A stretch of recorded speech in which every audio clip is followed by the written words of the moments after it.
சாந்தி, உன் முகத்தில் களை இல்லை, உன் கூந்தலில் மலர் இல்லை. உன் நிலைமையை பார்த்தால் எனக்கு பரிதாபமாக இருக்கிறது. சங்கன், நீ பணவரை பிடிச்ச மிருகம், பெண்ணரை பிடிச்ச மிருகம்.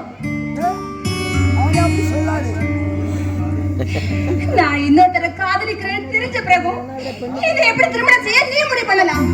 சாந்தி, உன்னை நான் மறப்பதே உன் திமிரை அடக்க, வாழ்க்கை நடத்த அல்ல. அப்படி என்ன பாவம் உனக்கு பண்ணுனேன்? ஏன் என்னோட அப்பாவை இப்படி கஷ்டப்படுத்துற? முப்பிறவியில் செய்த பாவத்தை இப்பிறவியில் அனுபவிக்கிறீர்கள், அப்பனும் மகளும். நானும் என்னோட தந்தையும் எந்த பாவம் செய்யல.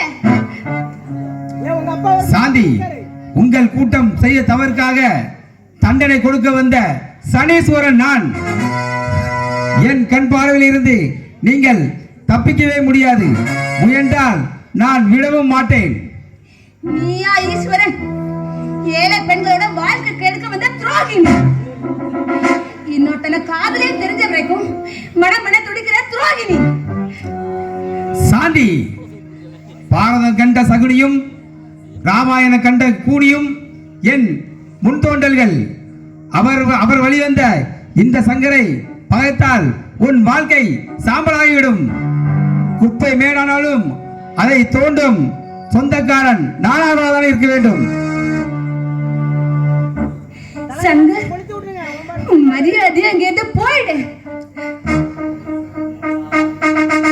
போவதற்காக வரவில்லை என் பொன்மானே. விருப்பம் இல்ல, உன்னோடு ஆசையாக கட்டி இணைக்க, கட்டி பிடித்து முட்டை குடுக்க வந்திருக்கிறேன்.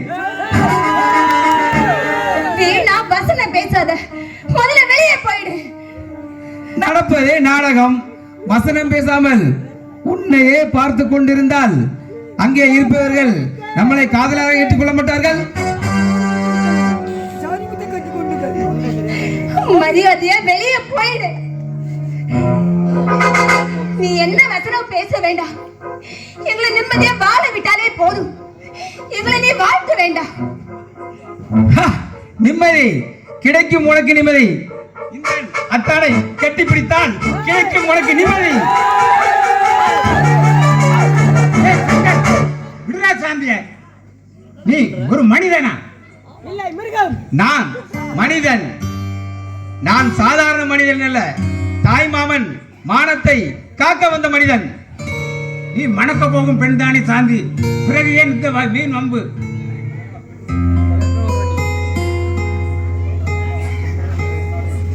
மாமா, திருமணத்திற்கு முன்னாலே சங்கரி எப்படிப்பட்டவன் என்று தெரிந்து கொள்வது இது ஒரு வாய்ப்பு.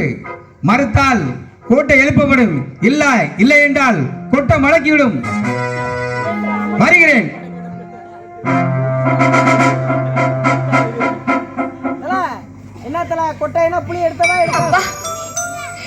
அந்த கயவனோட புத்தி என்ன இப்பவா உங்களுக்கு புரிஞ்சிச்சு? சாந்தி, எரிகிற நெருப்பில் எண்ணெய் வார்த்தது போலும், வெந்த புண்ணில் வேல் வார்ப்பது போலும் பேசாதே. நான் அணு அணுவாக செத்து கொண்டிருக்கிறேன். உன் திருமணத்திலாவது எனக்கு நிம்மதி கிடைக்காதா என்று ஏங்கிக் கொண்டிருக்கிறேன். உன்னை தூக்கி வளர்த்த என் மகள் வாழ்க்கையை காப்பாற்றி கொடுப்பதா? தூக்கி வளர்த்தவளே என்னை மிதித்தால் நான் எங்கேயாவது ஒரு இடத்தில் தூங்குவேன். என்னோட திருமணத்துல தான் உங்களுக்கு சந்தோஷம் கிடைக்கும்னா இந்த கொடுமை என்ன எப்பேற்பட்ட கொடுமையா இருந்தாலும் நான் தாங்கிக்கிறேன்ப்பா. தூக்கி வளர்த்தேன், உங்க சொல்படியே கேட்டு நான் நடந்துக்கிறேன்ப்பா, நடந்துக்கிறேன். சாந்தி, இந்த பாவியை மன்னித்து விடு. வருங்காலத்தை உணராத வாக்குறுதி கொடுத்த என்னை மன்னித்து விடு. வாக்குறுதி, என் மகளின் நிலையை பார்த்து என் உயிர் இருக்கிறது. ஆம், என் வாழ்வின் முடிவு, என் வாழ்வின் இறுதி முடிவு, என் முடிவு மரணம். ஏன் கலங்குறீங்க? என்னையும் சங்கர் தான் உன் கனவன் நீங்க சொன்னீங்களோ, அன்னைக்கு என் மனசை நான் கல்லாக்கிட்டேன். எனக்கு திருமணம் நடந்தாலும் ஒண்ணுதான், நடக்காம போனாலும் ஒண்ணுதான். ஏன்னா நான் இனி நடப்பேனதான். இறைவா, நான் உனக்கு என்ன கொடுமை செய்தேன்? என் குடும்பத்தை ஏன் இப்படி சோதிக்கிறாய்? என் மகளையும் என்னையும் நீதான் காப்பாற்ற வேண்டும் முருகா. ராணி, என்ன சிங்காரா கையில கத்தியோட வந்திருக்க? என்ன விஷயம்? கத்தியோட வந்திருக்கா? கசாப்பு கடையில வைக்க போறியா? கசாப்பு கடையில ஒரு கிழட்டு மூதேவி ஒருத்தனை வெட்டறக்கு வந்திருக்கேன். என்னது கிழட்டு கலவன வெட்ட போறியா? யோ அப்படி ஒண்ணு பண்ணாத. இறைச்சி கடிபடாது. யாவரும் அந்த இறைச்சியை வாங்க மாட்டான். ராணி, இங்கே பட்டிச்சாமி வரட்டும். அவன் இதயத்தை எடுத்து கீழே எடுத்து வைக்கல. என் பேரு சிங்காரம் இல்ல. யோ இந்த கத்தி என்ன? மதுரை வீர கையில உள்ள வாளை கொண்டு வந்தாலும் என் அப்பாயை ஒண்ணும் செய்ய முடியாது. பாத்துக்க. திமிரு பிடிச்ச பட்டிச்சாமிக்கு அவனை அடக்கிட்டு உன்னை தூக்கி தோல்ல போட்டு போலனா பாரு. யோ சிங்காரம், உன் வீரத்தை என் அப்பா கிட்ட காட்டு, என்கிட்ட காட்டாத. போயா. காட்டுறேன். உங்க அப்பா எங்க? எஸ்டேட்டுக்கு போயிருக்காரு. எஸ்டேட்டுக்கு போயிட்டானா அந்த கலட்டு பையா? சரி இதுதான் நம்மளுக்கு வேணும். எதுக்கு? நம்ம ரெண்டு பேரும் ஒரு பாடம் படிக்கலாம். ஐயய்ய சீச்சி, அதெல்லாம் பண்ணக்கூடாது. போயா. பாடம் படிச்சாதான் வாழ்க்கையில் உள்ள விதம் பத்தி உனக்கு தெரியும்.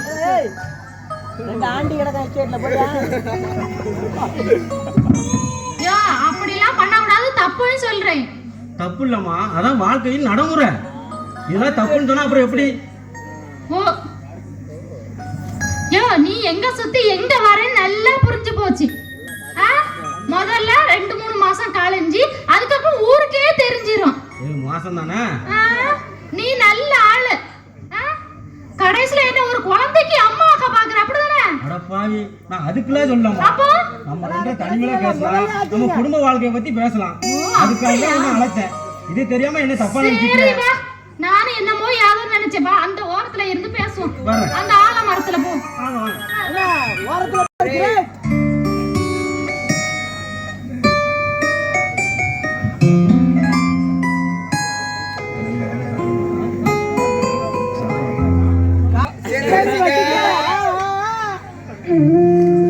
சாந்தி, விடிந்தால் திருமணம். முகத்தை பார்க்கணும். திருமண வீடாவே தெரியவில்லை. அப்பா, என்ன பொறுத்த வரைக்கும் இது திருமணம் இல்லப்பா, பிண மேடப்பா.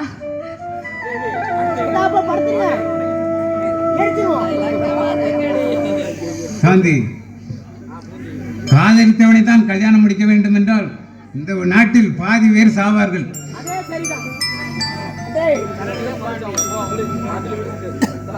அப்பா, சங்கர தெரு தவிர தெருவா பிச்சை எடுக்கிற எவனா ஒருத்தர் இருந்தா வர சொல்லுங்க, நான் அவனை கல்யாணம் பண்ணிக்கிறேன். ஆனா சங்கர் வேண்டாம்மா, எனக்கு சங்கர் வேண்டாம். என் தங்கை ஒரு பிச்சைக்காரனை பிச்சை எடுக்கவில்லை, பிச்சைக்காரனாக வளர்க்கவும் இல்லை, பிச்சைக்காரன் மரணானா வரப்போவதும் இல்லை.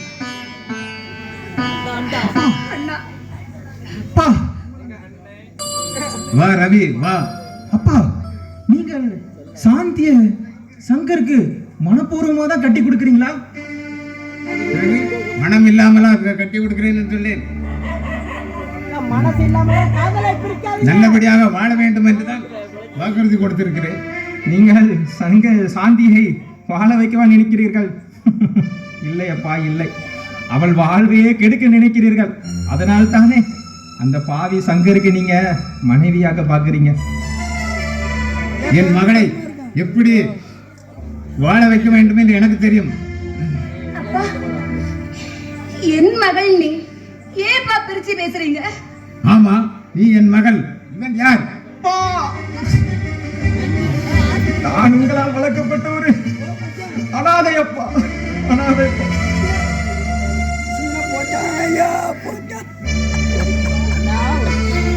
உன் தந்தை இறந்தவுடன் உன்னை இங்கிருந்து விரட்டி இருந்தால் இன்று நீ என் கை நீட்டி பேசி இருப்பியா? அப்பா, உண்மையதான்ப்பா சொல்றேன். உங்க உப்பு தின்ன யாருமே சாந்திய சங்கருக்கு கல்யாணம் பண்ணி கொடுக்கணும்னு நினைக்க மாட்டான்ப்பா. டேய், இந்த வீட்டில் அடி எடுத்து வைத்தாண்டே உன்னை விரட்டி இருக்க வேண்டும்.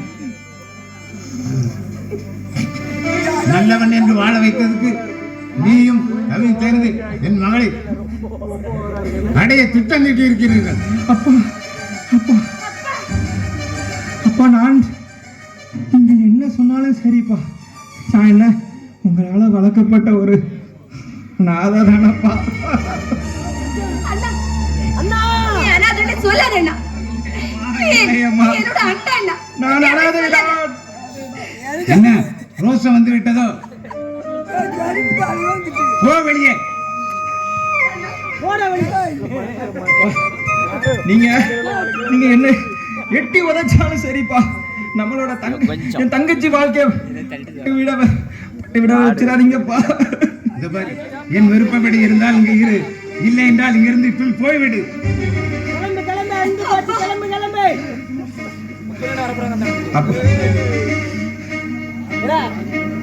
மத பேத எதுவுமே இல்லப்பா. அதனால்தான் காதலே பெரு புண்ணியம் சொல்றாங்க. அதனால்தான் காதலி தோற்றால் பாதி பேர் விஷமோ ஓடும் முறையிலோ அணைத்துக் கொள்கிறது. அம்மா, அப்படின்னா நம்ம சாந்திய சாக சொல்றீங்களா? ஏன் விதி அப்படிதான் அண்ணா. அப்படியே நடக்கட்டும், அப்படியே நடக்கட்டும். இந்த திருமணத்தில் இரு, உனக்கு விருப்பம் இருந்தால் இங்கு இரு, விருப்பம் இல்லை என்றால் இப்பவே போய்விடு.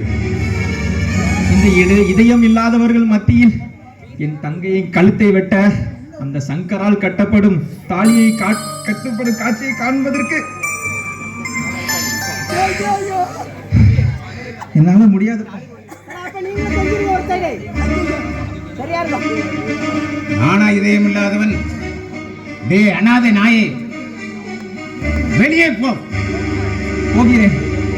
நாளைக்கு தங்கச்சிக்கு நடக்க இருக்க திருமண காட்சியை பார்ப்பதற்கு என்னால முடியாது. அதை பார்த்தா என் இதயமே வெடிச்சிருவேன்.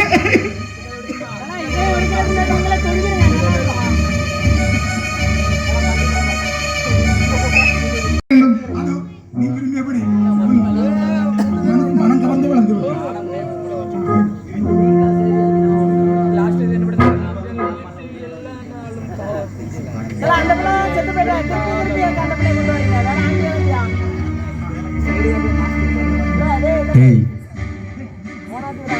கண்ணா, உன்னிலிருந்து உன் காதலை பிரித்து என் மனமேடை வரை கொண்டு வந்துவிட்டேன். ஆனால் உன்னை இங்கு ஏதாவது பண்ணி உன்னை ஏதாவது அள வைக்க வேண்டும். ஹலோ ஃப்ரெண்ட்ஸ், இங்க ஒரு நிமிஷம் கவனிங்க. நம்ம எஸ்டேட் மேனேஜர் கண்ணன் மிகவும் அருமையாக பாடக்கூடியவர். என் திருமணத்தை வாழ்த்தி அவரை பாட அன்போடு கேட்டுக்கொள்கிறேன்.